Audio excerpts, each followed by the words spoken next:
मध्य प्रदेश के धार जिले का एक अनोखा मामला सामने आया है, जहां 105 किलोमीटर साइकिल चलाकर मजदूर पिता शोभाराम अपने बच्चे को परीक्षा दिलाने धार स्थित परीक्षा केंद्र पहुंचा, जहां उसने रुक जाना नहीं के अंतर्गत पेपर दिया। प्रदेश में रुक जाना नहीं अभियान के तहत 10वीं और 12वीं की परीक्षा में असफल हुए छात्रों को एक और मौका दिया जा रहा है। इसी सिलसिले में मंगलवार को गणित का पेपर था। दरअसल जिले के मनावर तहसील के बयडी पूरा का शोभाराम के बेटे आशीष को 10वीं की 3 विषय की परीक्षा दिलवाने धार पहुंचा। परीक्षा केंद्र उसके घर से 105 किलोमीटर दूर धार में है। कोरोना महामारी के चलते बसें बंद होने की वजह से शोभाराम अपने बेटे को लेकर 17 तारीख 12 बजे साइकिल से ही निकल पड़ा। पिता पुत्र ने रात मांडव में गुजारी और सुबह सुबह मांडव से रवाना हुए। धार में ठहरने की व्यवस्था न होने से 3 दिन का खाने का सामान भी अपने साथ रख लिया और रात में 4 बजे मांडू से निकले और मंगलवार सुबह पेपर शुरू होने से मात्र 15 मिनट पहले 7:45 बजे परीक्षा केंद्र पहुंचे। बुधवार को सामाजिक विज्ञान का पर्चा दिया। तब तक दोनों पिता और पुत्र परीक्षा पूरी होने तक यहीं रुके रहे। क्यों आए?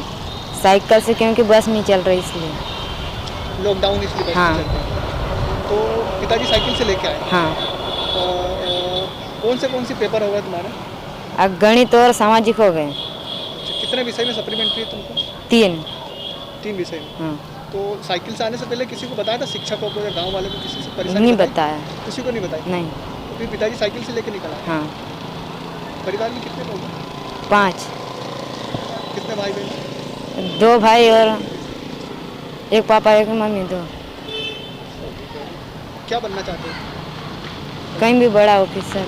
बड़ा ऑफिसर बनना चाहते हो। क्या कहना चाहोगे प्रशासन से, तुम अधिकारियों से क्या कहना चाहोगे? कुछ नहीं।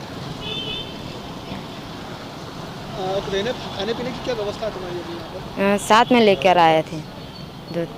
साथ में लेकर आए? हाँ। तुमने भी साइकिल चलाई पिताजी के साथ में? जी हाँ, थोड़ी दूर चलाई। रास्ते में बहुत परेशानी करना, चोर डाकुओं का परेशानी करना, घाट पर चढ़ना पड़ा।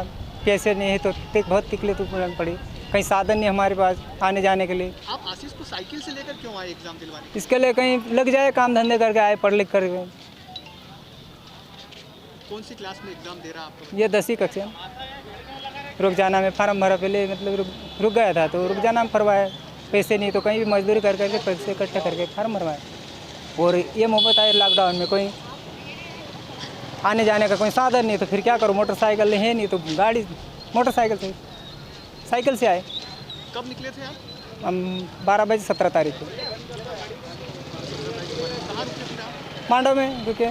जैसे कहीं रोड के पास में कोई हो, उसको पूछा भी है मेरे को रात रुकना है, क्या करो, अब आगे तो जा नहीं पाता, आगे जाऊँगा तो कहीं परेशानी आ जाएगी, कोई रोक लेगा, इसलिए रुक गए पूछ के। वहाँ भी साले इधर उधर कोई आ जाते परेशान करने के लिए कि कहाँ जा रहा है, क्या कर रहा है, कोई चारों डाक कितनी है।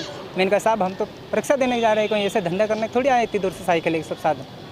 और खाने पीने की क्या व्यवस्था करी आपने? खाने पीने का साथ में लाए, परोठा बना के खा लिए। पूरक परीक्षाओं का केंद्र राज्य शासन ने जिला मुख्यालय पे बनाया है, क्योंकि इसमें बहुत कम बच्चे शामिल होते हैं और ये न्यूज़ पेपर के माध्यम से मेरे संज्ञान में भी आई थी। हालांकि अगर उसका पिता बीओ, बीआरसी या तहसीलदार या किसी को भी इसके बारे में बताता तो निश्चित रूप से बहुत से प्राइवेट वाहन भी चल रहे हैं, बहुत से कर्मचारी भी आते रहते हैं, तो उसकी व्यवस्था और भी बेहतर सुनिश्चित की जा सकती थी। लेकिन अगर उसके पिता ने उसकी इतनी रुचि है बच्चों की पढ़ाई कराने में तो बहुत अच्छी चीज़ है और इसी तरह से सभी पेरेंट्स को अपने बच्चों का ध्यान रखना चाहिए और उनके बेहतर शिक्षा का प्रयास करना चाहिए।